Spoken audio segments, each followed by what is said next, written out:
Hi friends, very good morning to all of you. Today it's very beautiful atmosphere out of the school that you can see here. Really welcome to all of you. Like these flowers, you are all the students are like flowers for me, and I hope that you will be spread the fragrance of beauty, fragrance of knowledge in the world, and best of luck for you to learn the languages. And welcome to my YouTube channel that is English language learning. I hope you are learning everything. Before that, we have seen what are the types of the sentences, what are the types of words, but in that, the some types of importance are there. That types may confuse the students most of the time in the exam and in learning also. So, how to prepare such examples, for how to prepare such type of sentences for the exam. Before that, we have seen four types of sentences: the assertive sentences, interrogative sentence, imperative sentence, and exclamatory sentences. But according to the structure of the sentence, according to the mix-up of the sentence, there are some topics are there: simple, complex, and compound. Three types of sentences are there. What is a simple sentence? What is a compound sentence? And what is a complex sentence? According to them, you can understand the name for this. Actually, in fact, simple sentence and complex sentence you can understand very easily. Complex means which is completely unable to understand or something difficult to understand. Okay, so today's our topic is to talk about the sentence. What are the types of sentences? What are the structure? According to the structure, not according to the form. So, welcome once again. I hope you are taking the note and the pen with you, because without the pen and without the note, if you are learning any topic, definitely it will go up on your head. So the note and the pen is very best friend to you. Come, let's talk with this. Today's our topic: sentence structures.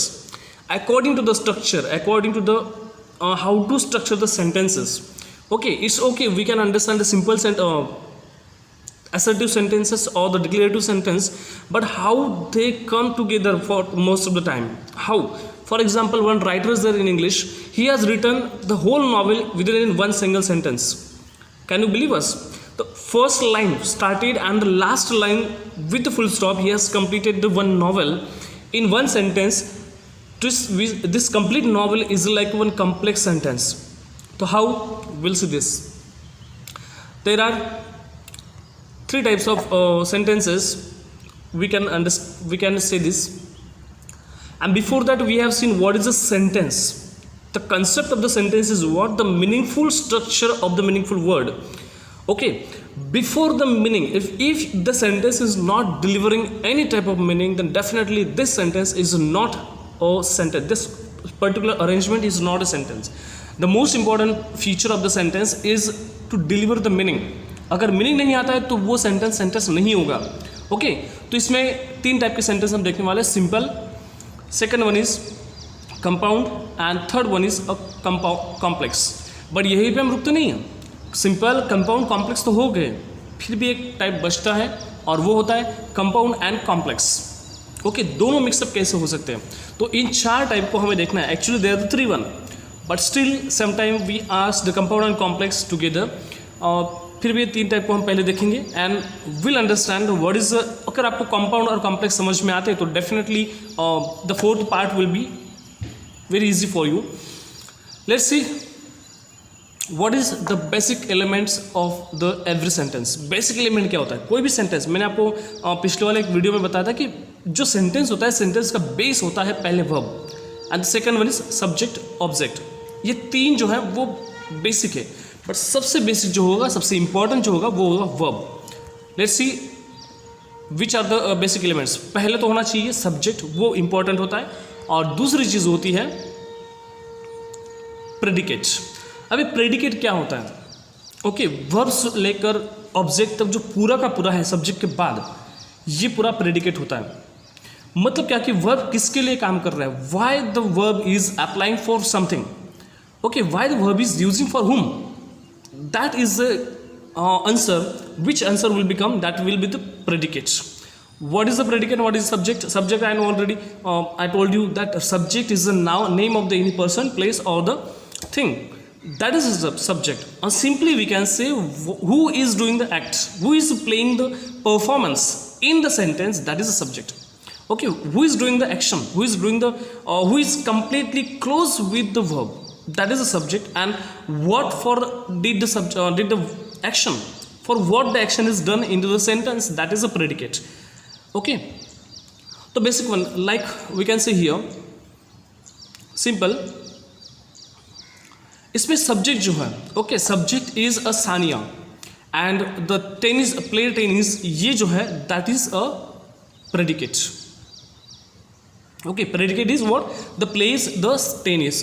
Subject के बाद जो भी पूरा है वो सारा predicate है. अब प्रेडिकेट में क्या आता है, वर्ब, ऑब्जेक्ट, ये सारी चीज़ें उसमें आती है. प्रीपोजिशन, कंजंक्शन, वो जो सब होंगे that will be contain into the predicate. So let's see the example for this. तो पहला हमारा सेंटेंस है. पहले मैं आपको बता चुका हूं कि सेंटेंस क्या होता है, कि meaningful structure of the meaningful words, arrangement होती है. अगर अरेंजमेंट गलत हो गई तो वो सेंटेंस का कोई मतलब नहीं आता और वो सेंटेंस नहीं कहलाएगा. Which is just kept this one.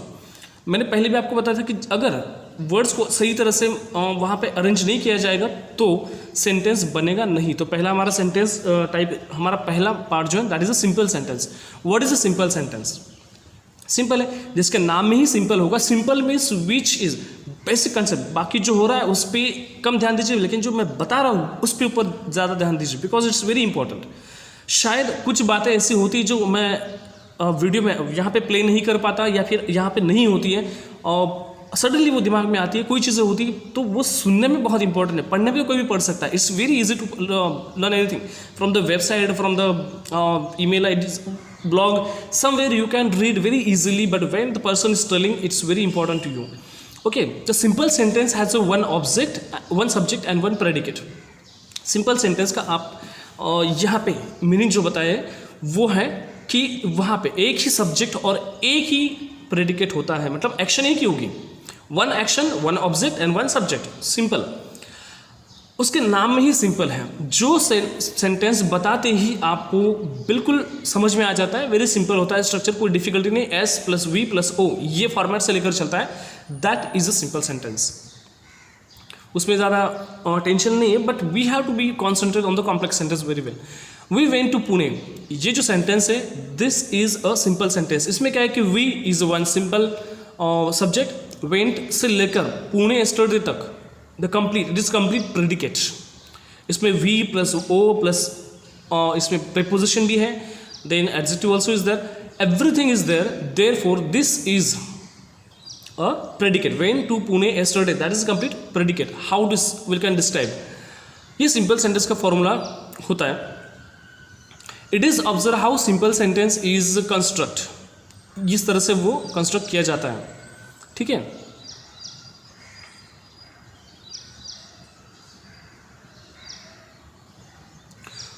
How can be we describe the sentence properly, किस तरह से सेंटेंस को हम समझ पाते हैं.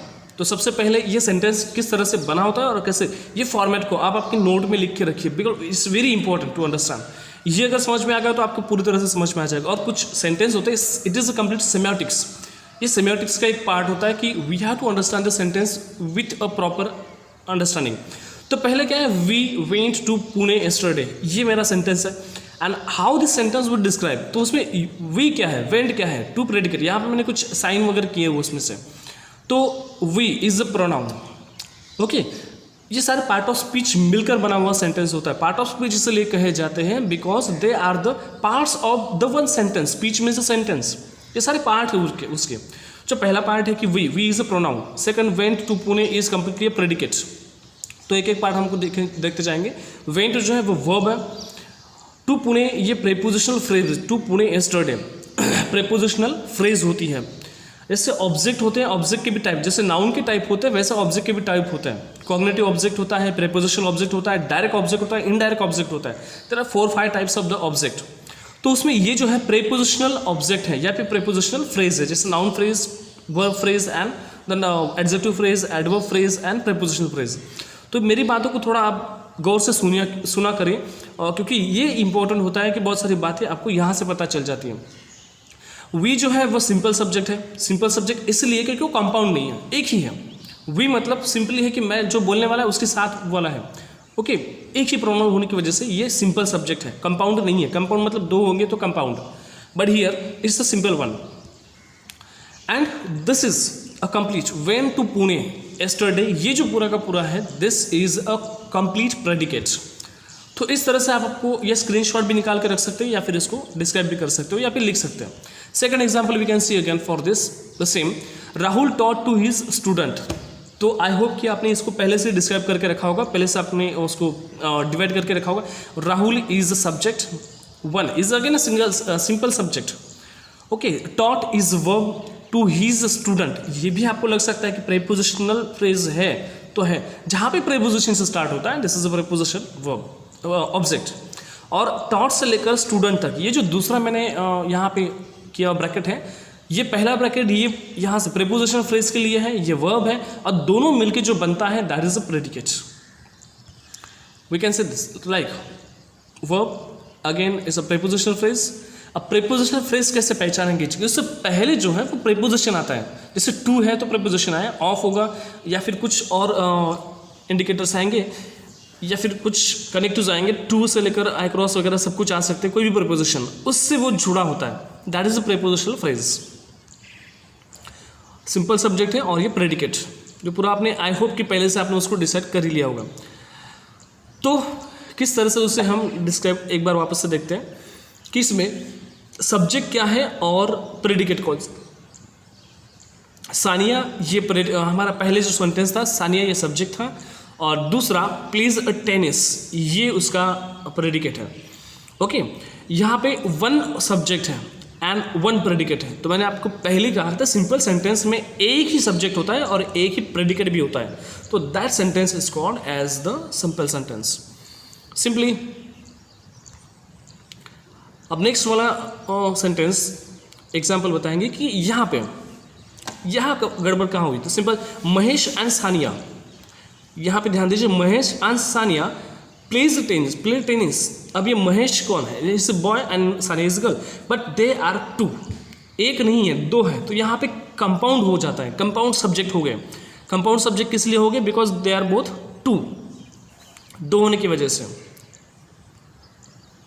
ओके, दो जहाँ पे एंड लगता है तो ध्यान दीजिए कंपाउंड हो गया। Compound means to attach. अब कंपाउंड जैसे हम ये सेंटेंस ये जो वर्ड है कहाँ लगा सकते हैं? जैसे आपका घर का कंपाउंड होता है, तो आपका घर और आपका पोर्च, आजू बाजू का जो एरिया है घर का, वो आपने एक कर लिया, कंप्लीटली टुगेदर कंपाउंड कर दिया, उसे पैक कर दिया। तो इसे एंड ने क्या किया कि महेश और सानिया दो सब्जेक्ट को एक कर दिया। ठीक है, the next one is again Tom and Mary plays tennis and swim. ये यहाँ पे दो हो गए। अब यहाँ गड़बड़ क्या है कि जैसे हमारा सिंपल वन सेंटेंस था, सिंपल ये था, इसमें भी दो हो गए। अब Tom and Mary play tennis and swim. अब इसमें क्या होगा कि कंपाउंड प्रेडिकेट भी हो गया और कंपाउंड सब्जेक्ट भी हो गया। दो सब्जेक्ट आ गया और दो वर्ब आ गया, दो प्रेडिकेट आ गए, दो ऑब्जेक्ट आ गए। टेनिस एंड स्विम दो अलग अलग क्रिया है, दो अलग अलग ये है, लेकिन एक्शन जो है एक ही है, प्ले ही एक्शन उसमें। ओके, दो compound predicate and compound object subject दोनों आ गए। The next is complete sentence with a compound subject. Simple sentence with a compound subject किस तरह से होंगे? अब सिंपल है, Mahesh and Sania plays tennis, ये कंपाउंड सब्जेक्ट है और ये सिंपल सेंटेंस है with a compound sentence, compound subject. जिसमें first example, Mahesh and Sania plays the tennis, और Rohit and Rahul are learning English language, Mumbai and Delhi are capital cities of India. अब ये क्या हुआ, उसमें क्या है कि आर के बाद जो पूरा का पूरा दिया हुआ है, या फिर प्लेज है जो सब्जेक्ट, वर्ब है, एक ही वर्ब है। ध्यान में रखिए कि वर्ब एक होगा, वर्ब डबल नहीं होंगे। अगर दो बार वर्ब होते हैं तो definitely it will B change something. अब इसमें डिपेंडेंट जो है कंपाउंड सब्जेक्ट है। बहुत बार बच्चे यहाँ पे कंफ्यूज हो जाते हैं कि अगर एंड होगा तो वो कंपाउंड हो सकता है। एंड कब होगा? जब दो प्रेडिकेट होंगे या फिर दो सेंटेंस होंगे वो ज्वाइन होते तो ही वो कंपाउंड हो सकता है। यहाँ पे सिर्फ सब्जेक्ट ही ज्वाइन किया हुआ है, तो डेफिनेटली यू अंडरस्टैंड ये सेंटेंस एक ही है। ध्यान में रखिए सेंटेंस एक है, एक्शन एक है, इसलिए ये कंपाउंड नहीं होगा। एंड इस्तेमाल किया है because we wanted to attach the two subjects. Compound subject हो सकते हैं, कंपाउंड ऑब्जेक्ट हो सकते हैं, लेकिन एक्शन एक ही होगी। हाउ? तो ये हो गया एक एग्जाम्पल। दूसरा एग्जाम्पल हमारे पास ये भी है कि compound simple sentence, compound object and compound predicate and compound subject, ये भी होगा। किस तरह से होंगे? जैसे पहला एग्जाम्पल है Mahesh and Sania play tennis and cricket. अब ये दो प्रेडिकेट हो गए। इसमें Rohit and Rahul are learning English and French languages. Mumbai and Delhi are capital and populated cities of India. इसमें क्या हुआ? सेंटेंस में दो प्रेडिकेट हो गए, दो सब्जेक्ट हो गए, but still it is a simple sentence. Why it is simple sentence? Because it is alone, एक ही सेंटेंस है। अब इसमें अटैचमेंट कुछ नहीं है। जब मैं उसको अलग अलग करूंगा, okay, Mahesh plays tennis, Mahesh plays cricket and Sania plays tennis, तो ये दोनों अलग अलग सेंटेंस हो जाएंगे, तब जाके ये होगा compound sentence. But they are now together, एक साथ है। प्लेज, ये जो उसकी एक्शन है वो एक ही तरह यूज हुई है, therefore this is a complete simple sentence. Rahul और लाहू, जब मैं अलग अलग करूंगा उनको, Rohit learn English and Rahul is learning French language, तो ये दोनों कंपाउंड बन जाएंगे अलग अलग करने के बाद, लेकिन अभी वो एक ही साथ है। देयरफॉर तो इसके लिए हमको देखना पड़ेगा what is the compound sentence. ठीक है, तो कंपाउंड सेंटेंस किस तरह से हो सकते हैं? How should be the compound sentences? उसमें सिंपली होता है कि two sentences are attach together, okay, one और more than part that can stand alone, independent होते दोनों क्लॉजेस। अब जैसे कि एक सेंटेंस अलग है और दूसरा सेंटेंस अलग है, both sentences can be stand alone. अगर उन दोनों को अलग अलग भी निकाल दिया तो भी वो उससे कोई फर्क नहीं पड़ेगा। अगर फर्क पड़ता है तो एक मेन वर्ब होगा, मेन सब सेंटेंस होगा, और दूसरा सबऑर्डिनेट सेंटेंस होगा। तो इसमें सबऑर्डिनेट सेंटेंस बिल्कुल नहीं होता, दोनों अलग अलग होते हैं। अलग भी कर दिया तो भी वो स्टैंड अप हो सकते हैं। दे आर डिपेंडेंट मीनिंग्स, दोनों का अलग अलग मीनिंग होता है, एक दूसरे से कोई लेना देना होता नहीं ज़्यादा। They are connected by the coordinating conjunctions, conjunctive verb, adverbs और द सेमीकोलंस। ये सेमीकोलन से या फिर कंजंक्शन जो होते हैं एंड और बिकॉज, ऐसे जो conjunctions like this conjunctions they are connected to each other. But अगर if we remove that connectors also, still they can having their own meanings. So how it is? For example हम देखेंगे उससे compound sentence में क्या होगा। We went to Mumbai, ये पहला वाला सेंटेंस हो गया। ठीक है, ये इंडिपेंडेंट, वी वेंट मुंबई, इसमें प्रेडिकेट भी है और सब्जेक्ट भी है अपने अलग तरीके से। और दूसरा हमने उसे स्टार्ट किया कि most of us dance all night, most of us danced all night. इसमें क्या हुआ कि ये दूसरा जो सेंटेंस है, most of us dance all night, तो ये अलग सेंटेंस है, still it is having the its own meaning. ठीक है, एंड अगर निकाल भी देते हैं तो भी उसका मीनिंग उसके पास है, वो अलग नहीं होगा। दूसरा एग्जाम्पल है विशाल वेंट टू स्कूल, ये पहला वाला सेंटेंस है, okay, Vishal went to school, ये अपना खुद का एक मीनिंग है। और दूसरा सेंटेंस हमने उसे जोड़ दिया, and discuss with the principal, he discuss with the principal, ये सिंपल सेंटेंस सिंपल हो गया। दोनों सिंपल सेंटेंस है और जोड़ने के बाद वो कंपाउंड हो गया, एक साथ जुड़ गए। और third example we can see we went to Pune and most of us dance all night, वही सेंटेंस हमने वापस रिपीट किया। तो दोनों में कोई फर्क नहीं पड़ेगा, अलग अलग अपनी तरह से वो अटैच है, अपने अपनी उसका खुद का एक मीनिंग है। तो इससे कैसे एक्सप्लेन करेंगे? जिस तरह से पिछले वाला हमारा फॉर्मेट हमने देखा था, the same format like we have this one. तो पहला एग्जांपल मैं आपको देता हूँ, second example I hope that you will be already describe this one. तो उसमें हमारा सेंटेंस है फर्स्ट वाला, वी वेंट टू मुंबई, ये पहला वाला सेंटेंस है। और दूसरा वाला सेंटेंस हम लेंगे और वी वेंट टू मुंबई, इसमें वी जो है वो है सब्जेक्ट, वेंट जो है वर्ब है, और तीसरा जो है to Mumbai, this is a prepositional phrase. आपको मैंने पहले कहा है कि टू के बाद जो होता है, टू के बाद जो भी जुड़ेगा, that all things can be called as a prepositional phrase. Second हमारा पार्ट जो है सेंटेंस का वो है and most of us dance all night. अब इसमें आगे जो चल रहा है वो, इसमें मोस्ट ऑफ अस जो है ये कोऑर्डिनेटिंग कंजंक्शन क्या है, एंड इज कंजंक्शन। अब उसे निकाल भी देते तो भी फर्क नहीं पड़ने वाला है, दोनों अलग अलग सेंटेंस हो जाएंगे, but and is joining both of them. Most of जो है ये, हाँ इसका प्रेडिकेट था, most of us this subject and dance is a verb. Again dance all night, ये पूरा मॉडिफाइड फ्रेज है, मॉडिफाइड फ्रेज इसलिए क्योंकि वो ऑल नाइट है, उसमें टू नहीं लगाया हमने, ठीक है। और दोनों जो है went to Mumbai and dance all night, ये दोनों प्रेडिकेट है। तो इस तरह से वो दोनों अलग अलग है, दोनों का सब्जेक्ट है, दोनों का वर्ब है, दोनों का प्रीपोजिशनल प्रेडिकेट है। ये होने की वजह से ये दोनों अलग अलग हैं, still they have the own, they are attached with the end. Second क्या, उसको हम ऐसे डिस्क्राइब कर सकते हैं सिंपली कि सब्जेक्ट प्रेडिकेट होता है, एंड से जोड़ा जाता है, और दूसरा इसमें सब्जेक्ट आता है, वापस से दूसरा भी प्रेडिकेट होता है। इस तरह से उसका कंस्ट्रक्शन बनेगा, इसलिए ये कंपाउंड सेंटेंस है। अब यहाँ एंड का इस्तेमाल होगा ऐसा नहीं है, और भी हो सकता है, बिकॉज भी हो सकता है, other conjunctions also we can be use like when, which, way. This conjunction also we can use for attaching the sentence. Mahesh जो है वो क्रिकेट खेलता है, and Mahesh play the cricket and Sania play the tennis. ये दोनों वहाँ पे plays cricket, Mahesh plays the cricket and Sania plays the tennis. ये दोनों अलग अलग सेंटेंस हैं, तो पहले हमने उसको एक रखा था, now we describe them, we divided them into the both parts and this become the compound sentence. Coordinating conjunctions कौन से होते हैं?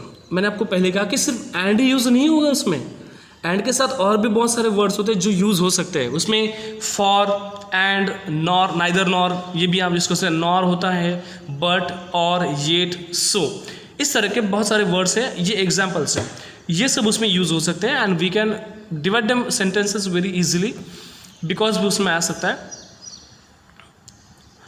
और दूसरा हमारा ये कि कंपाउंड सेंटेंस कोऑर्डिनेट कंजंक्शन जो है और वाले उसको यूज़ करके हम देखेंगे। Mahesh plays the cricket and Sania plays the tennis, ये एंड का इस्तेमाल हुआ। दूसरा हमने इस्तेमाल किया उसमें, और महेश, पहला जो सेंटेंस है, पहला जो क्लॉज है, महेश प्लेज द क्रिकेट, ये अपना इंडिपेंडेंट है, और सानिया प्लेज द टेनिस, दोनों इंडिपेंडेंट सेंटेंसेस हैं, तो उसमें कोई बदलाव नहीं होगा, ठीक है। कंपाउंड सेंटेंसेस कोऑर्डिनेट कंजंक्शंस के साथ वापस से, Mahesh plays the cricket and Sania plays tennis, इसमें जो है कॉमा जो है लगा हुआ, ये बहुत ज़रूरी होता है। हमने पहले कहा था कि कॉमा और मे बी इनकम्प्लीट कॉमा जो होता है वो भी उसमें यूज़ हो सकता है। सेमीकोलन जो हम कहते हैं, semicolon can be also use in this sentences. यहाँ एंड यूज़ किया है as a compound one. Compound sentence conjunction adverbs के साथ अगर होता है तो ये सारे एडवर्ब्स हम उसमें यूज़ कर सकते हैं, okay. More ever, how ever, और अदरवाइज, देयरफॉर, ये भी उसमें यूज़ हो सकता है। ऐसा नहीं कि एंड यूज़ होगा और फॉर ही होगा, बट होगा और होगा, तो इसमें ये सारे भी ऐड हो सकते हैं। और ये किस तरह से होंगे, see the example. First, Krish is handsome, more ever he is rich. Second, respect him before I can beat him, otherwise I can beat him. I like that sweater, however it only comes in one color. ये तीनों जो है, more ever, otherwise, however, ये उनका इस्तेमाल है। उसमें क्या है कि more ever, otherwise, ये however, इसको निकाल भी दे तो भी उनका मीनिंग सिंपल रहता है, मीनिंग सेव रहता है, ओके। मीनिंग उनका स्टैंड अप हो सकता है, वो अलग नहीं कर सकते। अगेन वो क्लॉज 1 जो है वो भी इंडिपेंडेंट है, और क्लॉज 2 जो वो भी इंडिपेंडेंट है, उसमें कोई बदलाव नहीं होगा, ठीक है। इसमें सेमीकोलन का इस्तेमाल किया है जो येलो कलर में दिखाया हुआ है। मोर एवर ये लगा है, इसके पहले सेमीकोलन हमने लगाया। Adverbs floats, conjunctive adverbs are sometimes called as the floating adverbs because they can be positioned at the beginning, in the middle, or in the end of the clause. अभी इनको जो conjunction adverbs है, conjunction adverb जो है, have ever, more ever वगैरह, ये जो adverbs है, इनको फ्लोटिंग एडवर्ब क्यों कहते हैं? फ्लोटिंग मतलब वो कहीं भी रह सकते हैं, इनका कोई नहीं, बिगिनिंग में भी रह सकते हैं, मिडल में भी हो सकते हैं, या फिर वो लास्ट एंडिंग में भी हो सकते हैं। ऐसा कोई ज़रूरी नहीं कि उनको वहीं पे रहना चाहिए, but they attach the sentences, they attach two sentence, two और more than two sentences, they attach together, and therefore उनका कोई ऐसा फिक्स ये नहीं है कि वो वहीं पे रहना चाहिए। They are calling as a floating adverbs. Again beginning, middle, end of the sentence, इसमें इस तरह से हो सकते हैं, ये बिगिनिंग में भी होते हैं, मिडल में भी हो सकते हैं, या फिर लास्ट में भी हो सकते हैं। मोर एवर ये पहले है या फिर वो मिडल में है। He is comma more ever rich, और he is rich more ever, इस तीनों टाइप से वो हो सकते हैं। सेमीकोलन किस तरह से इस्तेमाल हो सकता है? If the relation between the ideas express in the main clause is very close and obviously without the conjunction, you can separate the clause with the semicolon. तो सेमीकोलन का भी यूज़ किया जाता है अगर मेन आइडिया अगर main sentence में explain की है और उसका इफेक्ट जो होगा वो इफेक्ट सेकेंड क्लॉज में हो सकता है, that time without using any conjunction you can attach them with the help of semicolon. इसके बहुत सारे एग्जाम्पल आपके बुक्स में मिल जाएंगे। More example you can find out in to SS social science books and the science books, you can find out a lot of examples with this one. You can find out. I hope you are taking out a lot of examples from there. I request to all the students, मैं recommend करूँगा कि try to read the books more and more and try to understand the language of the textbooks. Prem has benefited from his exercise program, semicolon. He is slim and energetic. Okay, इसको हमने जोड़ दिया इसके साथ। Again because rain in the entire, ये भी semicolon से जोड़ हुई है। पहले जो सेकंड सेट है, we won the cricket, we won the game but my uniform was muddy because it rain the entire time, उसमें सेमीकोलन था। After the trip of the beach, मैंने आपको कहा कि मिडल में भी आ सकता है, लास्ट में भी आ सकते हैं, या फिर फर्स्ट में भी आ सकते हैं। तीनों टाइप के एग्जाम्पल हमने यहाँ पे लिए। After the trip to the beach, semicolon, school started back and I was excited to see my friend. Fourth type का जो सेंटेंस है उसमें सारा क्राइड, वेन यहाँ पे अटैच करने का काम करता है। He cat got sick, semicolon, but he soon got better. जो मेन आइडिया जो है वो मेन वर्ब में दी हुई है। ओके, जो अंडरलाइन की है वो सबऑर्डिनेट क्लॉज बन गए। अब इनको जोड़ने के लिए सेमीकोलन हमने यूज़ किया है। देयरफॉर जहाँ भी सेमीकोलन आपको दिखाई दे वो कंपाउंड सेंटेंस होगा, ये ध्यान में रखिए। और एक बार रिमेंबर द एंड वगैरह जो होते हैं, एंड और but, that also that second thing is there कि we have to understand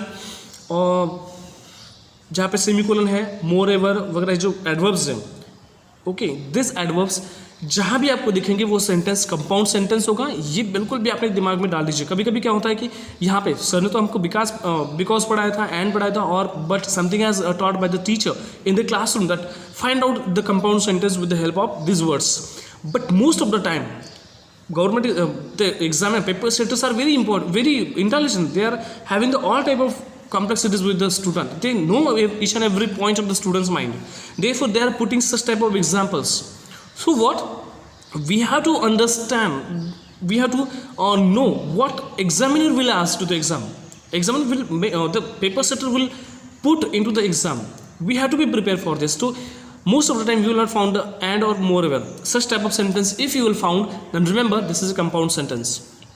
And last our part is very important, this one, अगर इस समझ में आता है तो ये समझ में जल्दी नहीं आएगा। सिंपल बात है कि ये समझ में नहीं आएगा, इसलिए वो कॉम्प्लेक्स सेंटेंस है।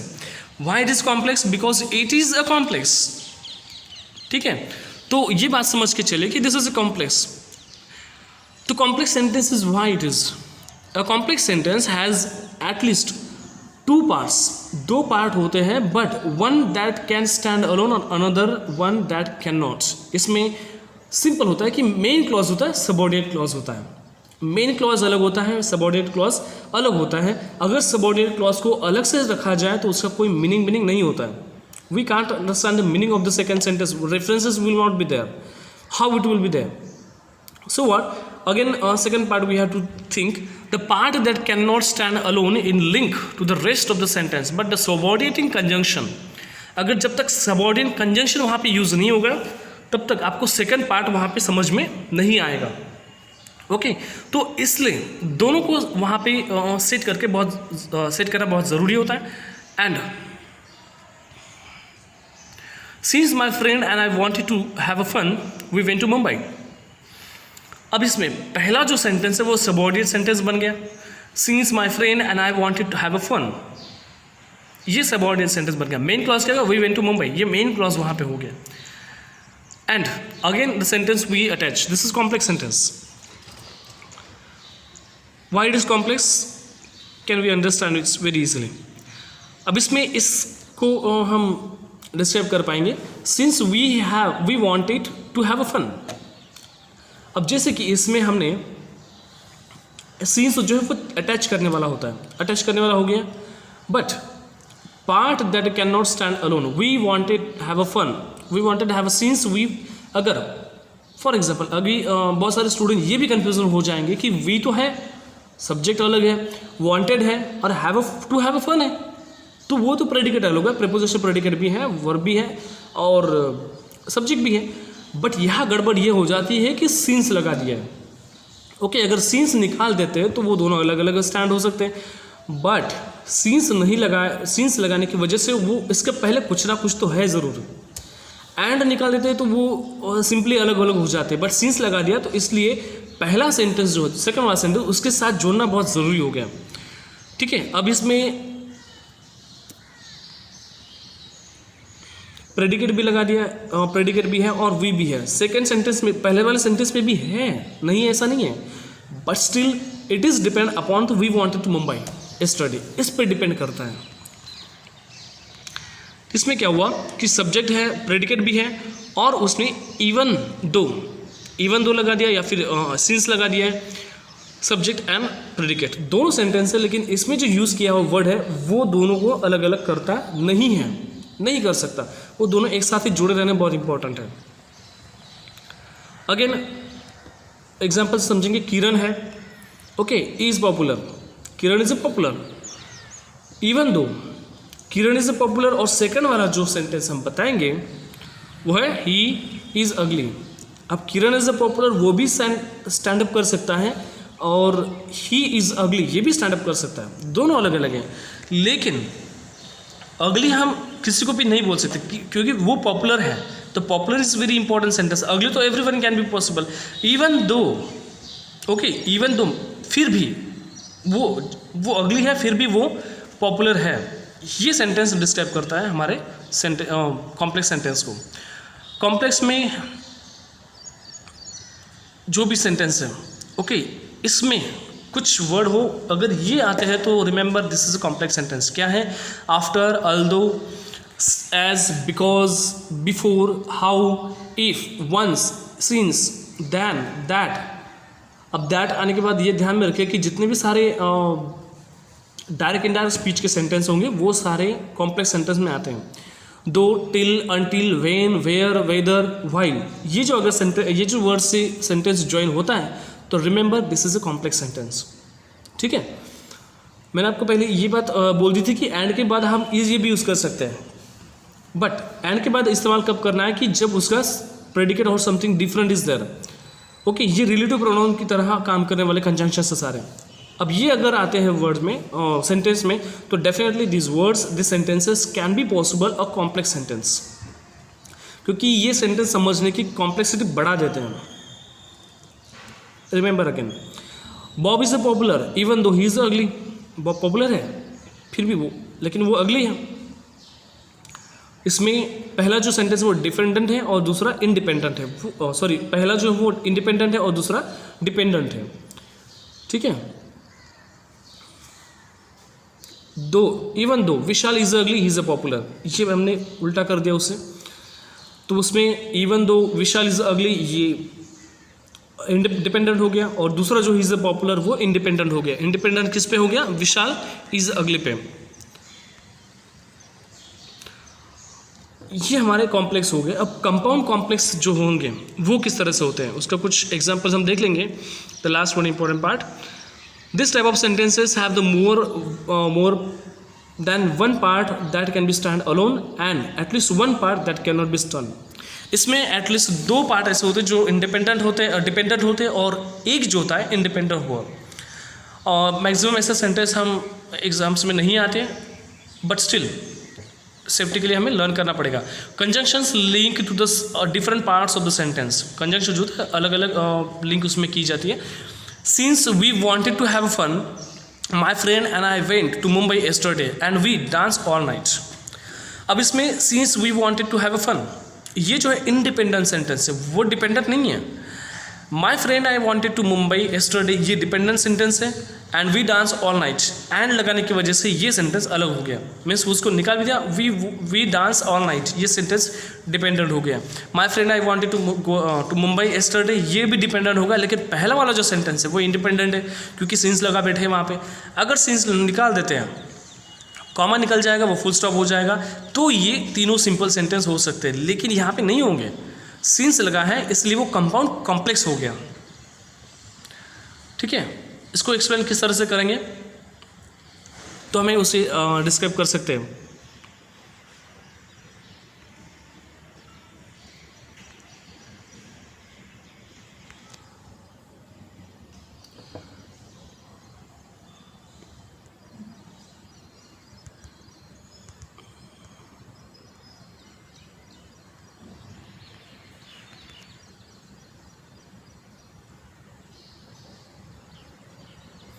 तो यहाँ क्या करेंगे, कंपाउंड कॉम्प्लेक्स उसे डिस्क्राइब स्ट्रक्चर कैसे हो सकता है। Since we wanted to have a fun, इसमें सबऑर्डिनेट कंजंक्शन है सिंस, ये कंजंक्शन होने की वजह से ये इंडिपेंडेंट हो गया।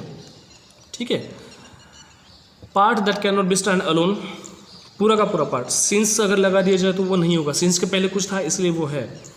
ठीक है, my friend and I wanted to Mumbai, इसमें सब्जेक्ट अलग है और प्रेडिकेट भी है। दूसरा जो सेंटेंस है एंड, ये भी सब्जेक्ट हो गया, ये कोऑर्डिनेटिंग कंजंक्शन है, ये जोड़ने वाला है, कंपाउंड में आता है इसलिए उस कंपाउंड ही करेंगे, उसका सब्जेक्ट हो गया। तो यहाँ पे जो कंपेन रमेश है, अगेन इज़ पॉपुलर, वहाँ पे बिकॉज लगा दिया, he is a good looking. Ramesh is a popular because he is a good looking, लेकिन बट कुछ पार्ट और है, he is not very happy. He is popular, Ramesh is popular because he is good looking, ये main, he is good looking ये main sentence हो गया, और because के पहले जो लगा हुआ सेंटेंस है वो हो गया इंडिपेंडेंट। ओके, ये डिपेंडेंट किस पे है, ही इज़ गुड लुकिंग, इस पे डिपेंडेंट बिकॉज वो कारण है उसका। ठीक है, और बट से ये अलग हो गया, बट लगाती हमने, ही इज़ वेरी डिपेंडेंट, वो अलग हो गया sentence. So both are, first, Prem has benefited from his exercise. He is slim and energetic, so he played a good. अब यहाँ पे दोनों कंपाउंड हो गए। मैंने आपको कहा कि सेमीकोलन जब आएगा तो वो कंपाउंड सेंटेंस होगा, लेकिन यहाँ पे सो लगा दिया तो ही प्लेड गुड। वो सारे जो भी बिकॉज के बाद लगाए वो सारे कॉम्प्लेक्स कंपाउंड सेंटेंस है। ठीक है, आपको एक्सरसाइज अभी उस पर करनी पड़ेगी। तो द बेल रैंग, ये किस टाइप का सेंटेंस होगा ये आपको अभी डिसाइड करना है। Near about 5 to 10 sentence I have given here, 5 sentence है। तो ये सेंटेंस को आपको डिसाइड करना है बिफोर प्लेइंग द वीडियो, उससे पहले आपको ये डिसाइड करना है कि which type of sentence it is. तो पहला कौन सा है, दूसरा कौन सा है, तीसरा कौन सा है, ये आप खुद ही कर लीजिए। अगर आपके सेंटेंस सही आते हैं तो नेक्स्ट विल बी आंसर्स, तो उनके आंसर क्या होंगे। तो सिंपल है कि पहला वाला जो था सिंपल सेंटेंस था, दूसरा जो था वो कॉम्प्लेक्स सेंटेंस था, कंपाउंड सेंटेंस था, तीसरा जो था वो कॉम्प्लेक्स है, fourth sentence will be the simple, fifth sentence will be the compound and complex. ये सारे उसमें है। आपकी एक्सरसाइज अगर सही आती है तो definitely it is good for you. Again I can give a second exercise, अगर फिर भी आपको समझ में नहीं आया होगा तो। Because has so much climbing experiences, we ask her to lead a group. ये फिर एक बार आप सारे सेंटेंस पढ़ सकते हैं। Stop the video and see all this sentences, और इनको वापस से एक्सरसाइज कीजिए, वापस से एक्सप्लेन कीजिए, वापस से एवेल्यूएट करिए कि वेदर इट इज सिंपल और which is simple, which is complex and which is compound. Your answers will be here. Okay, first is complex, second is simple, fourth is third is compound, fourth is compound and fifth one is compound complex. I hope कि आपको सारी videos पसंद है, सारे topic समझ में आया होगा. And it's I tried myself as a best to explain in very simple language. आपको समझ में आया होगा. और ये बात ये नहीं कि आपको समझ में कितना आया और how much you understood it. Most important part is what how much you practice this sentences. आप कितना अच्छे से पढ़ते हो, टेक्स्ट बुक कितना अच्छे से पढ़ते हो और कहाँ पे उसको चेंज करने की कोशिश करते हो. It's very important upon your observation. Okay, this sentence I learned myself with a lot of observation. I observed in the textbooks and therefore I could explain it. I can explain it very easily. Okay, practice makes man perfect. ये हमेशा ध्यान में रखिए. Without the practice, nobody is there. Sachin Tendulkar was a Sachin Tendulkar. Mahendra Singh Dhoni is Mahendra Singh Dhoni. If they are ideal to you, Amitabh Bachchan is Amitabh Bachchan because they are practicing each day. And their practice make them perfect. So I hope you will also do the practice with the examples. Thank you all of you to see this video once again. The next videos I will bring in my channel, and I hope that will make your learning very easy and very short one. Bye bye. Subscribe the channel. Don't forget to subscribe the channel. Don't like this one and don't forget to make the comment also. Okay, best of luck to learning. I hope you will understand. Bye bye.